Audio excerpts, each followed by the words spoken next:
Sachidananda Sadhguru Sainath Maharaj key జై.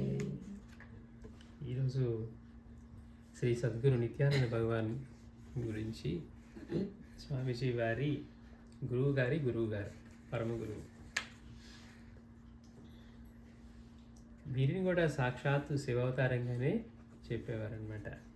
పరిపూర్ణమైన వాళ్ళందరూ శివావతారాలే, అంటే అంతటా వ్యాపించి ఉన్న పరమ మంగళమూర్తి.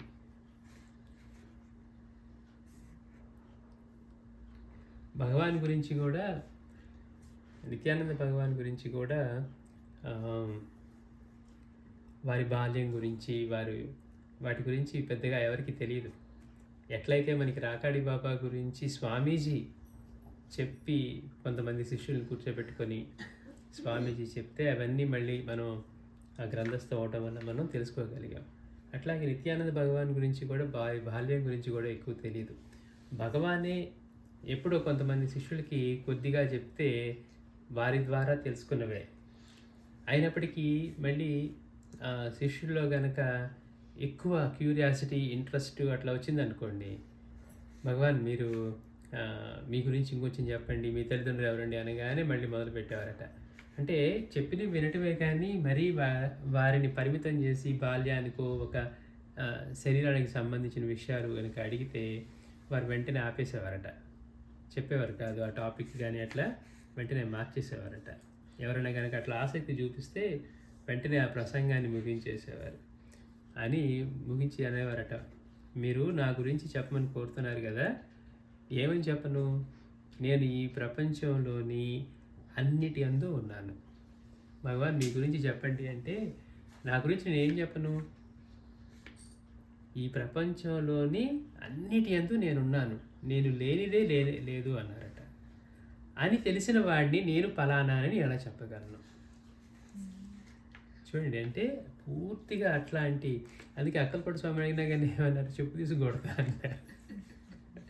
మళ్ళీ అడిగావో చెప్పు తీసి కొడతా అన్నారు. వాళ్ళు చెప్పిన ఏదో కొంత చెప్తారు మనకి క్లూ లాగా. వటవృక్షం మూలానికి మూలం మా దత్తనగరం అని చెప్పారు. ఒకసారి అడిగితేనేమో యజుర్వేద బ్రాహ్మణుడు అన్నారు, ఒకసారి ఏమో చెప్పులు కుట్టేవాళ్ళం అన్నారు, ఇంకోటి అడిగితే చెప్పు తీసుకొని కొడతా అన్నారు. అందుకని నిత్యానంద భగవాన్ గురించి కూడా ఎక్కువ బాల్యం గురించి అట్లా తెలిసినవి లేవు. కానీ భగవానే అప్పుడప్పుడు కొన్ని విషయాలు భక్తులతోటి పంచుకున్నవి, వాటిని ద్వారా మనకు తెలుసుకునే అవకాశం ఉంది. శిష్యులు కనుక ఎక్కువ ఇట్లాంటివి కనుక ఆసక్తి చూపించిన, క్యూరియాసిటీ చూపించినా కానీ వెంటనే మీరు నా గురించి చెప్పమని అడుగుతున్నారు అంటే మనకేంటి, భగవాన్ ఇప్పుడు మన గురించి అడిగారనుకోండి, మనం ఏం చెప్తాం, నేను పలానా ఊరిలో పలానా వాళ్ళకి నేను పుట్టానండి, అప్పటి నుంచి అక్కడ చదువుకున్నాను అంటే మనం ఇవే చెప్తాం మనం, అంతకు మించి మనకేం లేదు. కానీ వారికి ఎలాంటి స్థితిలో ఉన్నారు, వారు తప్పించి అన్యంగా ప్రకృతిలో ఏమీ లేదు, ప్రతి దానిలోనూ నేనే నిండి ఉన్నాను అన్నవాళ్ళు నేను ఫలానాది అని ఎలా చెప్పగలను అంటున్నారు. అందుకే సాయినాథుడు కూడా ఏమన్నారు, షిరిడీలో ఉన్న 500 అడుగుల శరీరమే సాయి అనుకుంటే వారికి సాయి తెలియనట్లే అన్నారు. పైగా ఎలాంటి జ్ఞానస్థితి చెప్తున్నారు, నేను పుట్టినప్పుడు మా అమ్మ సంతోషపడింది ఆనందంతో, ఆవిడ చూసి నాకు ఆశ్చర్యం వేసింది అన్నారు. నాకు జననం ఉన్నదా, నీ అంతకుముందు లేదా అంటున్నారు. అంటే పుట్టిన బిడ్డకి అలాంటి జ్ఞానం ఎలా ఉంటుంది అంటే వారికి పూర్ణ స్థితి అదనమాట. అట్లానే భగవాన్ కూడా ఇలానే అనేవారట. పైగా ఒకసారి అంటే ఈ ప్రపంచం అంతా అన్నిటి అందు నేను నిండి ఉన్నాను, నేను లేనిదే ఈ ప్రపంచంలో లేదు, అలాంటప్పుడు నేను ఫలానాది అని ఎలా చెప్పగలను అని భగవాన్ అనేవారు అని.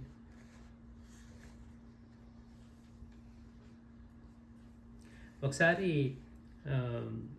ఎట్లయితే పూర్ణానంద స్వామి వారి జన్మస్థలం గురించి, తర్వాత అక్కడ ఉన్న బంధువుల గురించి తెలుసుకుందాం అని చెప్పి స్వామివారి భక్తులు వెళ్ళారో మధురై అక్కడికి, అట్లాగే నిత్యానంద భగవాన్ గురించి కూడా తెలుసుకోవాలని కొంతమంది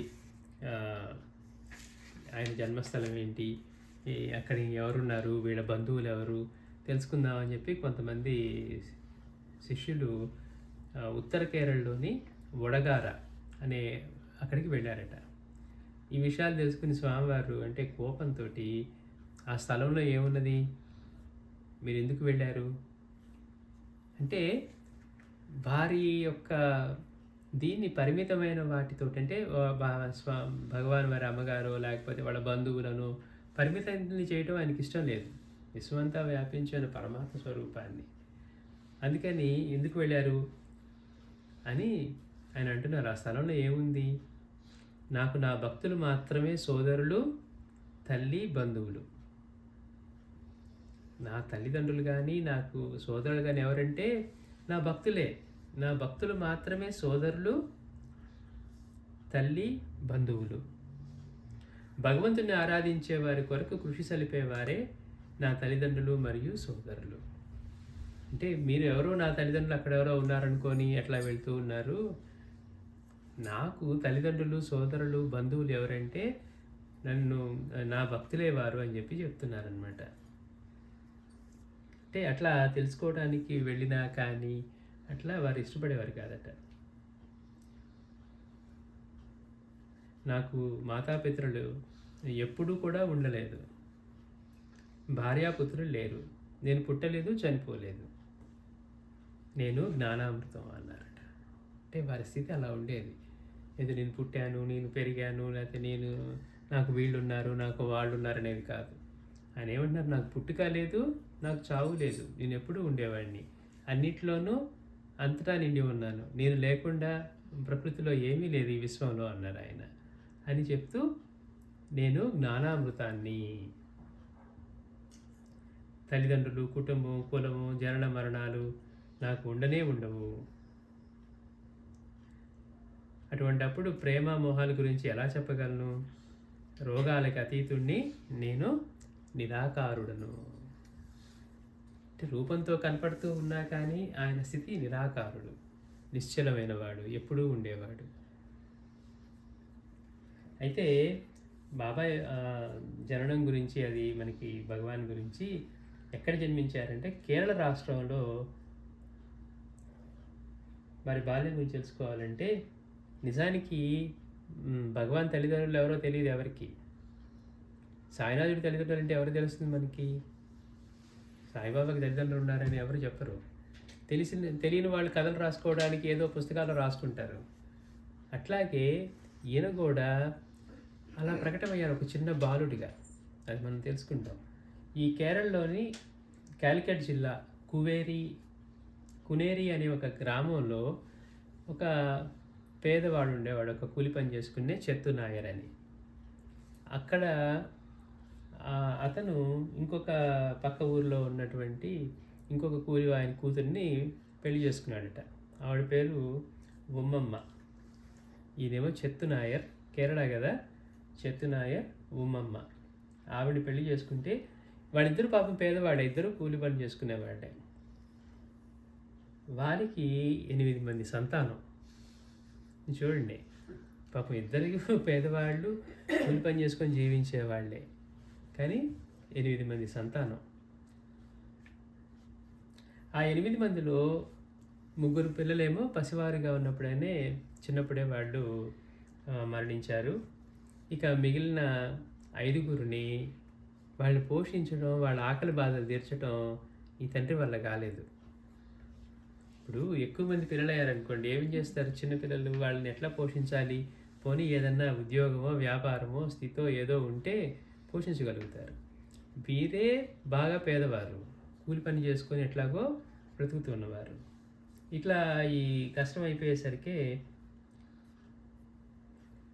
ఏం చేయాలో తోచని సమయంలో ఆయన అక్కడ క్విలాండ్ అనే ప్రదేశంలో ఒక ప్రముఖ న్యాయవాది అయినటువంటి శ్రీ టిఆర్ ఈశ్వర్ అయ్యర్ అనే ఆయన్ని కలుసుకున్నారు. ఈయన వెళ్ళి, ఎవరు? చెత్తునాయర్ గారు. పాపం ఈ ఈశ్వర్ అయ్యర్ గారేమో బాగా మహా గొప్ప దైవభక్తి కలిగిన వాడు. వీళ్ళని చూసి జాలి చెంది, సరే ఒక పని చేయండి, నేను ఇక్కడ మీకు ఒక పూరి గుడిసి వేయిస్తాను, నువ్వు నీ భార్య పిల్లలతోటి ఇటు వచ్చేసేయండి. వచ్చేసి అతనేమో ఈయనకి సహాయకారుడిగా సహాయం చేయడానికి, ఆ ఉమ్మమ్మ ఏమో ఇంట్లో, ఈయన భార్యకి ఇంట్లో పనులు చూసుకోవడానికి మీరు ఇక్కడే ఉండండి అని చెప్పి వాళ్ళని ఒప్పించి ఆయన పనిలో పెట్టుకున్నాడు. అంటే అంతటి కష్టంలో నుంచి వీళ్ళకి ఈ ఈశ్వరయ్యర్ గారి దగ్గర చిన్న పని చేసుకొని ఆయనే వీళ్ళకి ఒక ఉండటానికి కూడా ఒక ఏర్పాటు చేసేసరికి వాళ్ళు కొంచెం సంతోషంగా హాయిగా ఉంటున్నారు. ఈయన బాగా ఈ ఈశ్వరయ్యర్ గారేమో బాగా భక్తి కలిగిన వాడు కాబట్టి ఉదయం వెళ్ళి ఆ ఊరిలో 3 ఆలయాలు ఉండేవట. శివ, విష్ణు, అయ్యప్ప ఆలయాలు. ఆ 3 ఆలయాలకి పొద్దున్నే తెల్లవారుతోటే లేచి 4 గంటలకే లేచి బాగా పూజ ఇవన్నీ ముగించుకొని మందిరాల్లో వెళ్ళి ప్రార్థనలు ఇవన్నీ చేసుకొని వచ్చేవాడట. ప్రార్థనలు, పూజలు. సరే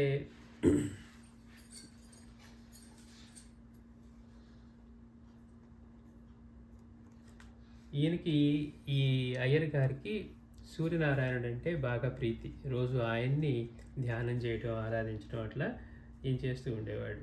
ఆదిత్య హృదయం అలాంటి ప్రార్థనలు అవి చదవటం అంటే బాగా ప్రీతి ఆయనకి. రామాయణ భాగవతాలు అవన్నీ చదివించుకొని వింటూ ఉండేవారట.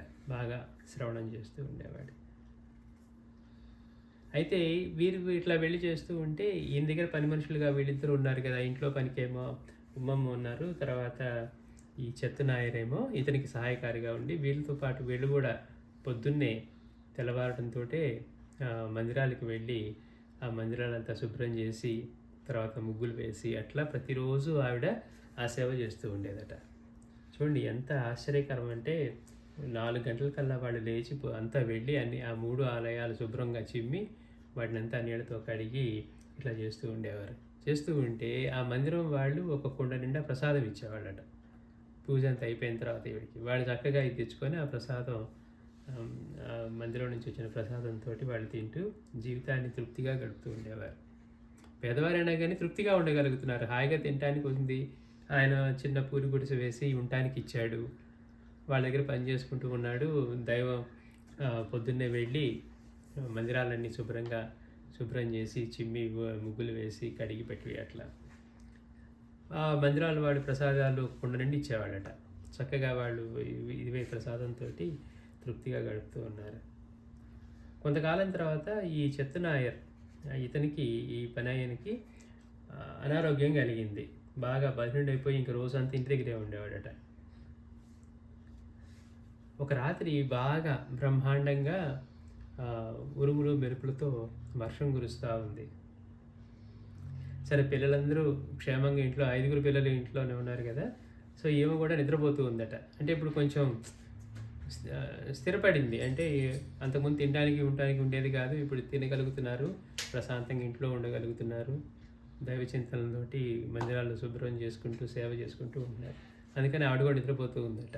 నిద్రపోతూ ఉంటే ఆవిడకి ఆ రాత్రి ఒక స్వప్నం వచ్చింది. అంటే తీవ్రమైన వర్షం, తుఫాన్ లాంటి వర్షం పడుతూ ఉన్న సమయంలో ఈవిడికి అర్ధరాత్రి ఒక స్వప్నం వచ్చింది. ఆ స్వప్నంలో ఏంటంటే ఏకంగా శ్రీ విష్ణుమూర్తి, శంకరులు ఇద్దరు ప్రత్యక్షమయ్యారట కల్లో. చూడండి ఆవిడ ఎంత సామాన్యంలో సామాన్యురాలుగా ఉంది. కానీ ఏకంగా ఒకళ్ళు కాదు, ఇద్దరు ప్రత్యక్షమయ్యి ఆవిడకి స్వప్నంలో ఈరోజు నువ్వు పొద్దున్నే అయ్యప్ప స్వామి గుడికి వెళ్ళాలని వారు ఆదేశించారు. ఎలాగూ మామూలుగా వెళ్ళి సేవ చేస్తారు. ఆ 3 మందిరాలు వాళ్ళు వెళ్ళి చక్కగా శుభ్రం చేసి అవన్నీ సిద్ధం చేస్తారు. కానీ అప్పుడు వర్షం పడుతూ ఉంది కదా, వెళ్తారో వెళ్ళటో తెలియదు. కనుక శివుడు విష్ణువు కనపడి చెప్తున్నారట, నువ్వు పొద్దున్నే అయ్యప్ప స్వామి మందిరానికి వెళ్ళు. అక్కడ 3 మందిరాలు ఉన్నాయి, శివుడిది, విష్ణువుది, అయ్యప్ప స్వామిది అని చెప్పి వాళ్ళు చక్కగా దర్శనం ఇచ్చి అంతర్ధానం అయిపోయారు. స్వప్నం అంతరించింది. సరే ఆమె పొద్దున్నే లేచి నదిలో స్నానం చేసి, ఆ వర్షంలోనే పక్కనే నది ఉంటే ఆ నదిలో స్నానం చేసి, చీకటి కదా, ఒక కొబ్బరి మట్టకిని కాగడాగా వెలిగించుకుందట. వెలిగించుకొని ఆ మందిరానికి వెళ్ళింది, అయ్యప్ప గుడికి. వెళ్తే అక్కడ కనిపించిన దృశ్యం ఎట్లా ఉంది చూసి ఆవిడ కొంచెంసేపు శ్వాస తీసుకోవడం కూడా మర్చిపోయిందట. శివుడు విష్ణువు కనపడి మందిరానికి ఎందుకు వెళ్ళమన్నారు? అందుకని ధైర్యంగా ఎట్లాగో ఆవిడ ధైర్యం చేసుకొని ఒకతే, భర్త ఏమో అనారోగ్యంగా ఉన్నాడు. అందుకని ఒకతే వెళ్ళి చూసి అక్కడ కనపడిన దృశ్యానికి ఆవిడ ఆశ్చర్యంతో శ్వాస తీసుకోవడం కూడా మర్చిపోయి స్తంభించిపోయిందట. అక్కడ ఒక అందమైన పసివాడు పడుకొని ఉండగా అతనికి రక్షణగా ఉన్నట్లు ఒక పాము పడగను విప్పి అటు ఇటు ఊపుతూ అతనికి ఆ పడగ పట్టి ఆ పాము ఊగుతూ కనపడిందట. చూడండి, అయ్యప్ప స్వామి మందిరంలో అంతటి తీవ్రమైన వర్షం ఇవన్నీ పడుతూ ఉన్న సమయంలో ఉదయం 4 గంటలకి నువ్వు మందిరానికి వెళ్ళు అని చెప్పి స్వప్నంలో శివుడు విష్ణువు చెప్తే ఈవిడ 4 గంటలకి వెళ్ళి నదిలో స్నానం చేసి ఒక కొబ్బరి మట్టను వెలిగించుకొని ఆ చీకట్లో ధైర్యంగా వెళ్తే అక్కడ ఆ మందిరంలో ఒక పసివాడుగా ఉన్నాడట, పసిబిడ్డ. అతనికి రక్షణగా ఒక పాము పడగ విప్పి అతనికి పడగను పట్టి ఆ పడగ ఊపుతూ నిలబడిందట. ఆ దృశ్యాన్ని చూసి ఆవిడ బిత్తరపోయి నిశ్చేష్టురాలైపోయి శ్వాస కూడా ఆగిపోయి అలానే చూస్తూ ఉందట. అయితే వెంటనే ఆ బిడ్డను చేతిలోకి తీసుకొని ముద్దు చేయాలని చెప్పి ఒక్కసారిగా ఆవిడలో ఆ మాతృ హృదయం ఆరాటపడసాగింది. ఆల్రెడీ 8 మంది పిల్లలు, 3 వెళ్ళిపోయారు, 5 ఉన్నారు, కష్టపడుతూ ఉంది. కానీ ఇక్కడ మందిరంలో ఈ పిల్లవాడిని చూడగానే వెంటనే మళ్ళీ తనకి ఆ బిడ్డను దగ్గరికి తీసుకోవాలి అని అలా మాతృత్వ భావన కలిగింది ఆవిడికి. కాకపోతే అట్టి సాహసం చేయలేకపోయింది అక్కడ పాము ఉండటం వల్ల. ఇంకా ఆమె ఏం చేయగలిగింది లేక అట్లానే ఆ దివ్య బాలుడిని తదేకంగా చూస్తూ ఉండిపోయింది. అక్కడ ఇంట్లో ఈ చెత్తనాయర్ ఏం ఈ పొద్దున్నే వెళ్ళింది ఇంకా రాలేదని చెప్పి ఎదురు చూస్తూ ఉన్నాడు. వెళ్ళటానిక ఓపిక లేదు, ఆవిడేమో అక్కడ అలానే ఉండిపోయింది. సరే ఈయన ఎట్లాగో ఓపిక చేసుకొని పొద్దున్నే వెళ్ళేది మందిరాలకి కదా అని చెప్పి అయ్యప్ప మందిరానికి వచ్చాడట. అక్కడికి రాగానే అక్కడ దృశ్యాన్ని ఆయన కూడా చూశాడు. ఆయన రాగానే ఈవిడ ఉమ్మమ్మ తన భర్తకి చూపించింది చెత్తనాయర్కి. అక్కడ ఆ పిల్లవాడిని తర్వాత ఆ దృశ్యాన్ని చూసేసరికి అతను ఆశ్చర్యపోయాడు. ఆశ్చర్యపోయి అతను ఏం చేశాడు, వెంటనే ఇంటికి మళ్ళీ వెనక్కి వెళ్ళి అయ్యర్ గారికి చెప్పారు. ఇట్లా జరుగుతుంది అనేసరికి ఆయన కూడా ఈయనతో పాటు మళ్ళీ పరిగెత్తుకుంటూ వచ్చి చూశారట. అప్పటికే ఆ దృశ్యం అలానే ఉంది, ఆ పిల్లవాడు అక్కడే ఉన్నాడు, ఆ పాము అట్లానే ఉంది. చూసిన తర్వాత అతను కూడా ఆశ్చర్యపోయాడు. వెంటనే ఇక్కడికి గుడి దగ్గరికి వచ్చి చూసి, సరే ఎప్పుడైతే వీళ్ళు వచ్చారో ఇంకా ఆ సర్పం ఆ పిల్లవాడి చుట్టూ 3 సార్లు తిరిగి వెళ్ళిపోయిందట, ప్రదక్షిణ చేసి. అంటే ఏంటి, వీళ్ళందరూ వచ్చారు, ఇక నా బాధ్యత తీరిపోయింది అన్నట్లుగా ఆ సర్పం కూడా ఆ పిల్లవాడి చుట్టూ 3 ప్రదక్షిణలు చేసి వెళ్ళిపోయిందట. ఇంకా ఈ అయ్యర్ గారు అన్నారు ఆవిడతోటి, నువ్వు ఈ బిడ్డను నువ్వు తీసుకొని నువ్వే బాధ్యతలు స్వీకరించని చెప్పారట. పాపం చూసినప్పటి నుంచి ఆ దివ్యంగా ఉన్నాడు కదా బాలుడు. మరి పైగా ఆవిడికి స్వప్నం ఇచ్చి చెప్పారు, విష్ణువు శివుడు స్వప్నం ఇచ్చి చెప్పారు. అందుకని ఇంకా ఆ మాట అనగానే వెంటనే సంతోషంగా ఆ బిడ్డను తీసుకుంది. ఆల్రెడీ 5 ఉన్నారు, ఇప్పుడు 6వ బిడ్డ అయ్యాడు. చూడండి, ఆ విధంగా ఆ దివ్య బాలుడు ఒక నిరుపేద ఇంటిలో పెరుగుతూ వచ్చాడు. భగవంతుడి లీల ఎంత చిత్రంగా ఉంటుందో. ఎక్కడో చోట దొరకచ్చు కదా, పోనీ వేరే వాళ్ళకో పోషించగలిగిన వాళ్ళకో వీళ్ళే ఇబ్బంది పడుతూ ఉన్నారు, పోనీ ఇతను ఆరోగ్యంగా లేడు. ఆ సమయంలో ఆయన నిర్ణయం ఎట్లా ఉందో చూడండి. శివుడు ఎందుకు ఆవిడకే కనపడి చెప్పారు? భక్తులు అనుకునేవాడు ఇంకా చాలామంది ఉంటారు కదా, మేము భక్తులు అండి అని చెప్పుకునేవాడు ఎంతోమంది ఉంటారు కదా, మరి వాళ్ళకి కనపడలేదే.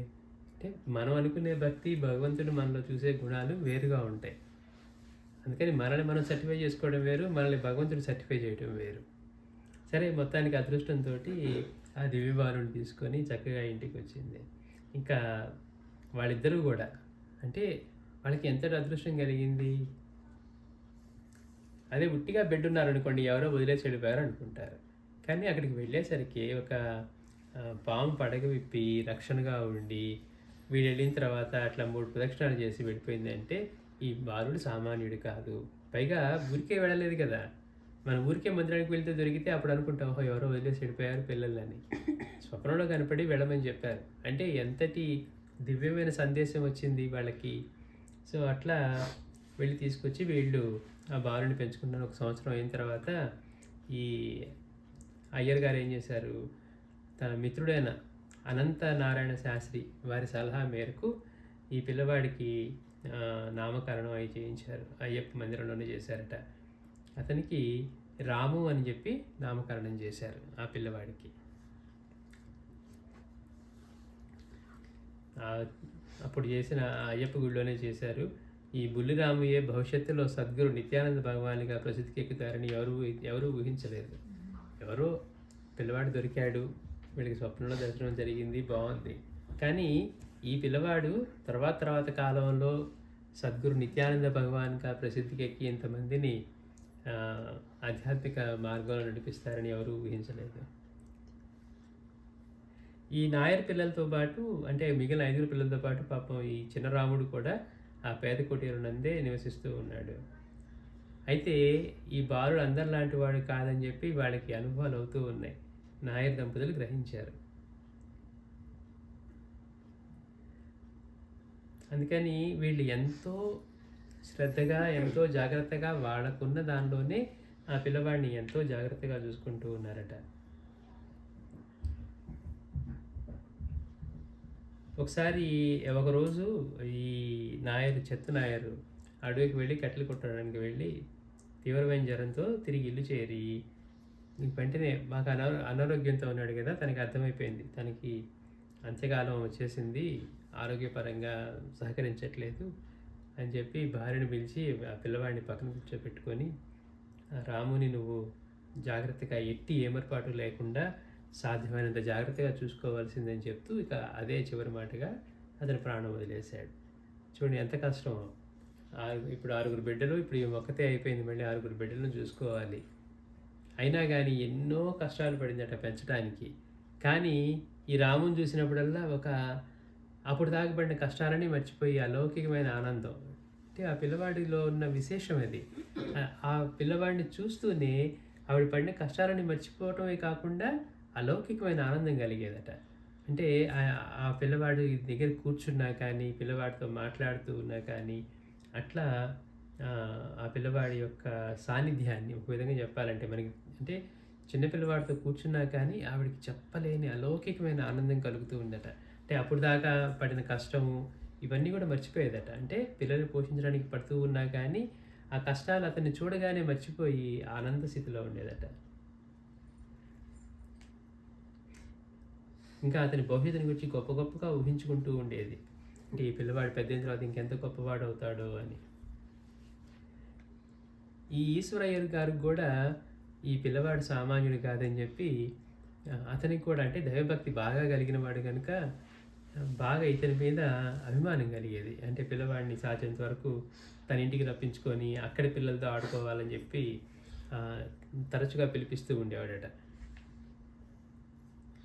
అయితే ఈ పిల్లవాడికి చిన్నదనం నుంచే ఒక అనారోగ్యం పట్టుకుంది. ఎవరికి? రాముకి. అతనికి లివర్కి ఏదో ప్రాబ్లం వచ్చిందట. వీళ్ళేమో పేదవాళ్ళు. ఆ లివర్ వ్యాధి ఎట్లా ఉండేదంటే తీవ్రంగా ఉండి పాపం రాత్రి కూడా నిద్ర కూడా పోలేకపోయేవాడట. నిద్రపోలేక పెద్దగా అరుస్తూ, అంటే ఆ బాధను తట్టుకోలేక అరుస్తూ ఉంటే ఈవిడేమో గిలగిల్లాడేది. ఏం చేయగలిగేది? కానీ అక్కడ పక్కనే ఉన్న ఆ ఇంటి చుట్టుపక్కల ఉన్న వాళ్ళు, ధనికులు వాళ్ళందరూ వచ్చి గొడవ పెట్టేవాళ్ళట. మేము నిద్రపోవద్దా, ఇట్లా రాత్రిపూట ఇట్లా అరుస్తూ ఉంటే ఈ పిల్లవాడిని కాబట్టి తీసుకెళ్ళి ఏట్లో పడేయండి అని చెప్పి, అంటే ఏమి అహంకారం ఉంటుంది కదా. అంటే ఆవిడ పాపం చేతులెత్తి బతిలాడేదట. అంటే అసహాయరాలు, అది తగ్గట్లేదు, పోనీ ఆర్థిక స్తోమత లేదు ఎక్కడికో వెళ్ళి ట్రీట్మెంట్లు చేయించడానికి వాటన్నిటికీ. అలాంటి స్థితిలో పాపం ఏం చేసేది, దీనంగా అతని బతిలాడుకొని, అంటే వాళ్ళు అంత కర్కశంగా మేము భరించలేకపోతున్నాం, మేము నిద్రపోలేకపోతున్నాం ఆ పిల్లవాడు ఇంత అరుపులకి రాత్రిపూట అని చెప్పి. సరే ఆ తల్లికి ఏం చేసేది, ఆవిడకి తెలిసింది ఆ 3 మందిరాలు రోజు పొద్దున్నే ఎత్తుకొని వెళ్ళి అదంతా శుభ్రం చేస్తూ అక్కడట్లా ఆ ముగ్గురిని ప్రార్థిస్తూ ఉండేదట, వాడికి ఎట్లా అయినా నయం చేయమని. అంటే అలాంటి ప్రీతి కలిగింది కదా ఆ బిడ్డ మీద. అంత బాధపడుతూ ఉంటే వెళ్ళే 3 గుడుల్లోనూ ప్రార్థిస్తూ ఉండేదట. 3 గుళ్ళోనూ ప్రార్థిస్తూ నయం కావాలని చెప్పి కోరుకుంటూ ఉంటే, ఒకరోజు పొద్దున్నే ఒకరోజు గుడి నుంచి రాముని తీసుకొని వస్తూ ఉంటే ఒక వ్యక్తి ఆమెకు ఎదురయ్యాడు. అంటే ఇంకా తెల్లవారలేదు, చీకటిగానే ఉంది. ఆ సమయంలో కనపడి ఎట్లా ఉన్నాడట అంటే, ఆ మసక వెలుగులో ఆ వ్యక్తిని ఆమె గుర్తించలేకపోయింది. అతని నడుముకి ఒక కత్తి ఉందట. మరొక వైపు ఏమో కళ్ళు నింపుకొని ఒక వెదురు గొట్టం వేలాడుతూ ఉంది. ఒక చేతిలో ఒకవైపు కత్తి ఉంది, ఇంకో వైపు ఏమో ఒక వెదురు గొట్టంలా ఉందట. దానిలో కళ్ళు నింపుకొని ఉన్నాడట. చేతిలో ఒక కాకి, అతని కుడి చేతిలో ఒక కాకి ఉంది. అతని ఎదురయ్యి చెప్తూ ఉన్నాడు, తల్లి విచారించవద్దు, ఈ బిడ్డ అనారోగ్యం తొలగిపోతుంది అన్నాడు. అంటే ప్రార్థిస్తుంది కదా రోజు, ఆవిడ చేతిలో చేయగలిగింది ఏమీ లేదు. అందుకని రోజు ఆ మందిరాల్లో సేవకు వెళ్ళి వస్తూ ప్రార్థన చేస్తూ ఉందట. ఒకరోజు ఒక మందిరం నుంచి వస్తూ ఉంటే అతను ఒక వ్యక్తి ఎదురయ్యాడు. చీకట్లో గుర్తించలేకపోయింది. అతను ఎట్లా ఉన్నాడు చెప్తుంది. కుడి చేతిలో కాకి, ఒకవైపు కత్తి, ఒకవైపు ఏమో కళ్ళు నింపినటువంటి వెదురు గొట్టం కట్టుకొని ఉన్నాడట. సరే, ఈవిడ దగ్గరికి వచ్చి, తల్లి నువ్వు విచారించవద్దు, ఈ బిడ్డటి అనారోగ్యం తొలగిపోతుంది. ఇదిగో ఈ కాకిని తీసుకొని వెళ్ళి దాన్ని కోసి ఆ రక్తంతో రోజు ఇతనికి మర్దం చెయ్యి, బాగా మర్దం చెయ్యి. తర్వాత ఆ కాకి మాంసాన్ని బాగా నెయ్యిలో వేయించి ప్రతిరోజు ఒక చెంచా తినిపించు, ఈ అనారోగ్యం తొలగిపోతుంది అన్నారట. చూడండి ఎంత గమ్మత్తో అని ఆ కాకినిచ్చి అతను ఆ చీకట్లో అలా వెళ్ళిపోయాడట. ఆవిడెవరో గుర్తించలేదు. అంటే భగవంతుడు చూడండి ఎట్లా ఉంటుందో. మనం ఇది చూసుకోగలే మనకి మాణిక్య ప్రభు గుర్తొస్తాడు. అంటే దత్తస్వామి పెట్టేవి కానీ పరీక్షలు కానీ, ప్రసాదం అంటే రానాయన లడ్డు అని ఇవ్వరు. మొదట పరీక్షలో నిలబడగలిగి మనం పూర్తిగా ఆయన పెట్టిన పరీక్షలో గురువే ప్రధానం. ఆయన ఏవి ఇచ్చినా మనం ఇంకా ఆయన మాటకి వేరే ఆలోచన చేయకూడదని వెళ్ళిన వాడే నవ్వుతాడు. దత్తస్వామి కూడా మనకి మాణిక్య ప్రభు చరిత్రలో చూపిస్తాడు. పిల్లలకి ముందే చెప్తారు, ఒరే ఇక్కడ విశేషం జరగబోతోంది, మీరు కనుక అదృష్టం ఉంటే అని. వాళ్ళు అక్కడ చూశారు, ఆయన ఇచ్చింది చూశారు. ఏం తీసుకుంటూ ఉన్నాడు కదా మాణిక్య ప్రభు అని వాళ్ళు తీసుకోలేకపోయారు, డబ్బులు పరిగెత్తి పారిపోయారనమాట. అట్లానే ఇక్కడ కూడా కాకినిచ్చి చెప్తూ ఉన్నారు. ఈ కాకిని ఇంటికి తీసుకువెళ్ళి కాకిని కోసి దాని నెత్తురుతోటి రోజు మర్దం చెయ్యి, దాని మాంసాన్ని నెయ్యిలో వేపి రోజు ఉదయం చెంచా, ఎక్కువ కూడా కాదు, ప్రతిరోజు కొన్ని రోజుల పాటు ఇలా మందులాగా వాడితే తగ్గిపోతుందని. ఇంకా ఆ తల్లి సంతోషపడింది. అడగకుండానే ఇచ్చారు. సరే, దాన్ని తీసుకువెళ్ళి ఆయన చెప్పినట్టుగానే దాని కాకి రక్తంతో రోజు మర్దం చేస్తూ ఉందట. చేసి ఆ నెయ్యిలో వేపి రోజు జస్ట్ ఒక్కొక్క చిన్న మొక్క పెడతా ఉంటే అది అనారోగ్యం తగ్గుతూ వచ్చింది. ఈ రాము చిన్నప్పటి నుంచి కూడా ఎట్లా ఉండేవాడంటే, అమ్మ ఎందుకు నా ఒక్కడికి ఇట్లా స్పెషల్గా పెడుతున్నావు అంటే, ఇంకా 5 ఉన్నారు కదా, మరి వాళ్ళు ఎవరికి పెట్టట్లేదు, వాళ్ళకు కూడా పెట్టచ్చు కదా అని అడిగేవాడట. కాదు నాన్న, ఇది నీ అనారోగ్యానికి మందు, ఇది అందరికీ పెట్టేది కాదు, ఇది నీకు మాత్రమే, ఇది ఈ ఇబ్బంది తగ్గటానికి అని చెప్పి. అంటే అతనేమో నాకే ఎందుకు పెడుతుంది అమ్మ, మిగిలిన వాళ్ళకి పెట్టట్లేదని అట్లా అడిగేవాడట. సరే, కొంతకాలానికి ఇది పూర్తిగా తగ్గిపోయింది. కానీ ఎప్పుడైతే ఈ మర్దన చేసి కాకి మాంసం తినిపించిందో అతని శరీరం, అంటే ముందేమో మెరిసిపోతూ ఉండేవాడట, అప్పటి నుంచి నల్లగా అయిపోయాడట. అప్పటి నుంచి నిత్యానంద భగవాన్ సమాధి చెందే వరకు ఆ నల్ల రంగు మాత్రం ఆయన్ని వదలలేదు. చూడండి గమ్మత్తు. మరి ఇప్పుడు స్వామి గురించి, ఆయన గురించి పుట్టుక గురించి అడిగితే వారేం చెప్తారు?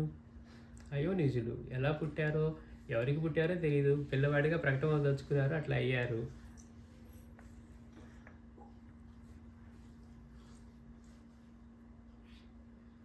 ఇంకా అప్పటి నుంచి ఆ నల్లని ఛాయ మాత్రం వారి శరీరాన్ని అంటిపెట్టుకునే ఉంది.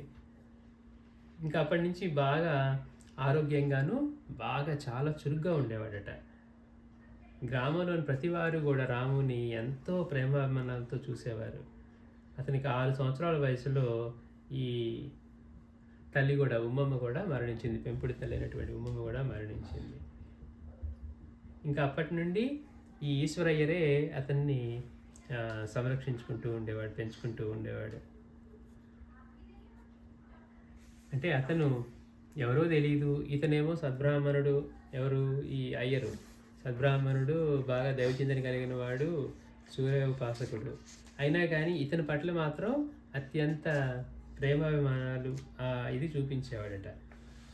ఇక కాలం గడుస్తున్న కొద్ది అక్కడ పెరుగుతున్నాడు కదా, ఇంకా ఆ బాలుని పట్ల ప్రత్యేకమైనటువంటి ఆ బాలుడు ఆయన అతను కూడా ఏం చేసేవాడు, చక్కగా ఉదయమే లేచి, ఎవరు ఈ రాము కూడా, భగవాన్ కూడా ఆ చిన్న వయసులోనే 6 ఏళ్ల వయసులోనే ఇంకెప్పటి నుంచి ఇక్కడ పెరుగుతూ ఉన్నాడు.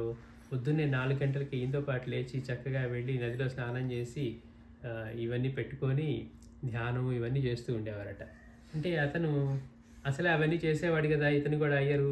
ఇంకా బాగా అతని మీద అభిమానం, అంటే ఇంత శ్రద్ధగా శుచిగా అంతా శుభ్రం చేసుకొని ఇవన్నీ చేస్తూ ఉన్నాడని చెప్పి ఇంకా ఇంకా అతని పట్ల బాగా ప్రేమాభిమానాలు రోజు రోజుకి పెరిగిపోతూ ఉన్నాయి. ఇక ఎట్లాంటి పరిస్థితి వచ్చిందంటే ఇక ఆయన్ని వదిలి ఉండలేని పరిస్థితికి వచ్చింది. తెలియకుండా తల్లి ఎట్లాగైతే, ఆ ఉమ్మమ్మ ఎట్లా అయితే ఆయన దగ్గర అటువంటి ఆనందాన్ని పొందుతూ ఉండేదో, ఇంకా ఆ పిల్లవాడు లేకపోతే ఈయనకేదో వెల్తిగా ఉండేదట. అందుకని పిలిపించుకోవటము, ఆడుకుంటూ ఉన్న పక్కనే ఉండటం, ఈయన రామాయణ భాగవతాలు ఈయన చదివించుకున్నాడు కదా, ఇవన్నీ రాము కూడా కూర్చొని వింటూ ఉంటే అందులోని విషయాలన్నీ వివరంగా చెప్తూ ఉండేవాడట. తర్వాత ఈ రాము కొంచెం పెద్ద అయిన తర్వాత, కొద్దిగా ఇంకో సంవత్సరం అట్లా గడిచిన తర్వాత, ఈయన అయ్యర్ గారు న్యాయవాది, లాయర్ కదా, అందుకని వాళ్ళ ఇంటికి కేసుల కోసం వచ్చేవాళ్ళని అవన్నీ వాళ్ళంతా చెప్పుకుంటూ ఉంటే రాము వాడు కూర్చొని వినేవాడట. దాన్ని విని అతనికి ఇందులో ఏమి అనిపించిందో దాన్ని చెప్పేవాడట. తర్వాత ఆ కేసుకి అదే వచ్చేదట పరిష్కారంగా. అంటే అమ్మో, ఈయన అర్థమైపోయింది వీళ్ళకి, ఇతను సామాన్యుడు కాదు, అంటే ఎంతటి ప్రజ్ఞ ఉండాలి అని. తర్వాత ఒక జ్యోతిషుడు వచ్చారట. అతను ఎవరు అంటే ఈ అయ్యర్ గారి దగ్గరికి వచ్చాడు, ఇతని మిత్రుడు. అతను వచ్చి అక్కడ కూర్చొని ఉన్న రాముని చూసి, అమ్మో, ఈ బాలుడు సాక్షాత్ కైలాసనాథుడు శివుడు, ఆయన అవతారమే ఈ బాలుడు, ఆ ముఖ పరిచస్సు అవి చూస్తూ ఉంటే తెలిసిపోతూ ఉంది, ఆ సాక్షాత్తు శివుని అవతారమే. మీరు గత జన్మందు చేసుకున్నటువంటి ఈ సుకృతాల ఫలితమే మీరు ఈ జీవితంలో ఇటువంటి భగవదాంశ కలిగినటువంటి బాలుడితో గడపగలుగుతూ ఉన్నారు. చూడండి, మరి ఆ పిల్లవాడు ఇక్కడ పెరుగుతున్నాడు కదా, ఇప్పుడు వాళ్ళని ఇక్కడికి పిలిపించాడు, అతను వాళ్ళకి పనిచ్చాడు, ఇక్కడ పని చేసుకుంటూ వాళ్ళకి మందిరంలో బిడ్డ దొరికాడు, ఆ బిడ్డకి కొంచెం సంరక్షణ కల్పిస్తూ ఉన్నాడు. వాళ్ళిద్దరూ చనిపోయారు, ఇప్పుడు ఆ బిడ్డ ఇక్కడే పెరుగుతూ ఉన్నాడు. ఇతని పట్ల బాగా ఇతని చేసే పనుల వల్ల కానివ్వండి, అతని దివ్యమైన బిడ్డని తెలిసినందువల్ల కానీ బాగా ప్రేమాలు పెరిగిపోయాయి. ఇప్పుడేమో జ్యోతిష్యుడు వచ్చి ఇతని చూడటంతో ఇతని సామాన్యుడు కాదు, సాక్షాత్తు కైలాసనాథుడి అవతారమే. మీరు గత జన్మలో చేసిన సుకృతం వల్ల ఇప్పుడు ఈ బాలుడి యొక్క, అంటే అట్లాంటి దివ్యాంశం అయిన బాలుడి దగ్గర ఆయన సమక్షంలో మీరు ఉండగలుగుతున్నారు, ఇదంతా మీ అదృష్టం అని చెప్పేసరికి అప్పుడు దాకా ఉన్న ప్రేమ కాస్త భక్తిగా మారిపోయిందట. అంటే అప్పుడు దాకా ఏంటి, ఆ పిల్లవాడు అతని పట్ల ప్రేమగా ఉండేవాడు, ఆ ప్రేమ అభిమానం పెరిగాయి. ఇప్పుడు అవి కాస్త భక్తిగా మారిపోయిందనమాట. అంటే ఇతను సామాన్యుడు కాదు, ఇతను సాక్షాత్తు శివుడి అంశ కలిగిన వాడు అని చెప్పేసరికి ఇంక అప్పటి నుంచి ఈ ప్రేమాలు కాస్త భక్తిగా శ్రద్ధాభక్తులుగా మారిపోయాయట. సరే, 6 సంవత్సరాల నుంచి ఇక్కడ పెరుగుతున్నాడు. 1 సంవత్సరానికే ఇతన్ని స్కూల్లో వేశారట. స్కూల్లో వేస్తే రాముకి పాఠశాల విద్య అంతగా అవ్వలేదు. ఆల్రెడీ ఇట్లాంటి అదేమంటారు రాజ విద్య బ్రహ్మ విద్యల్లో నిష్ణాతులైన ఆయనకి స్కూల్లో చెప్పే ఏం కావాలి.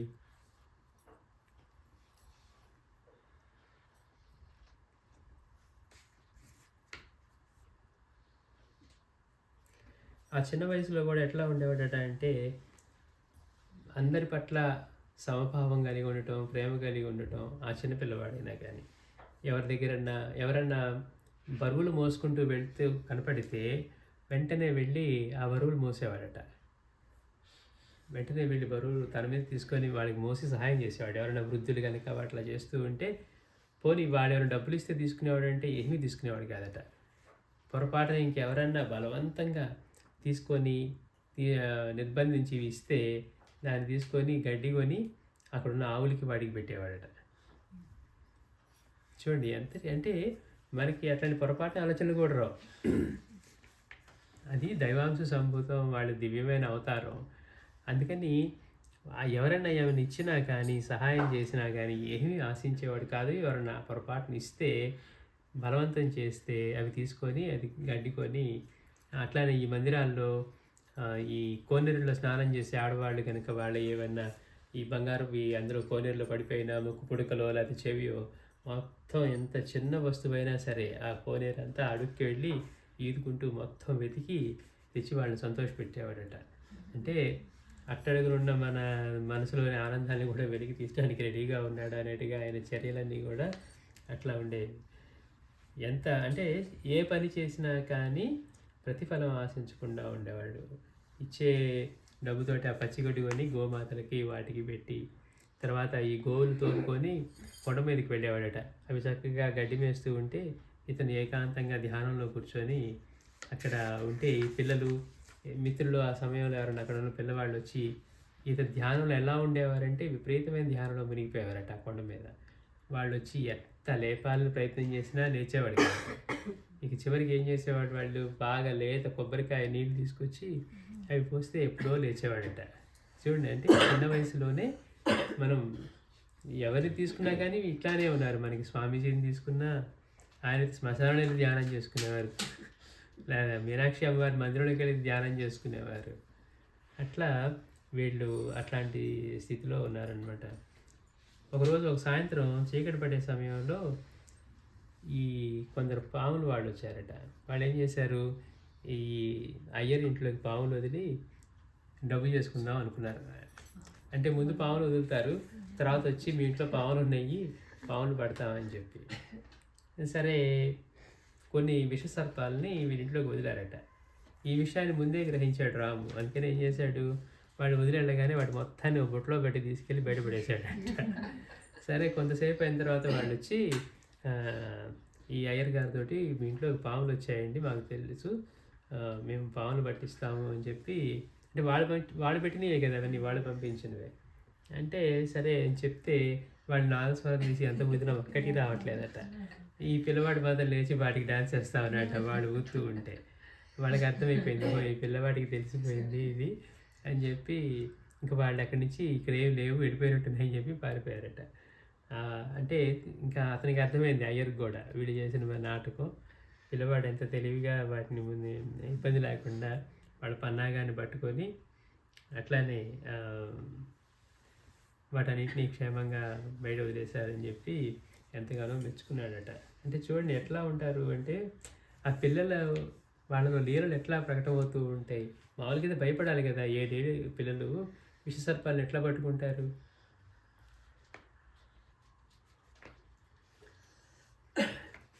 ఇది శ్రీ నిత్యానంద భగవాన్ రాముగా ఉన్నప్పుడు వారి బాల్యం, అంటే ఎట్లా మనకి పుట్టుక తెలియదు కానీ వారు గుడిలో అలా కనపడటం, ఆవిడికి స్వప్నంలో కనపడి శివ విష్ణువులు ఇద్దరు వెళ్ళి నువ్వు మందిరానికి వెళ్ళమని చెప్పటం, అక్కడికి వెళ్తే పిల్లవాడు దొరకటం.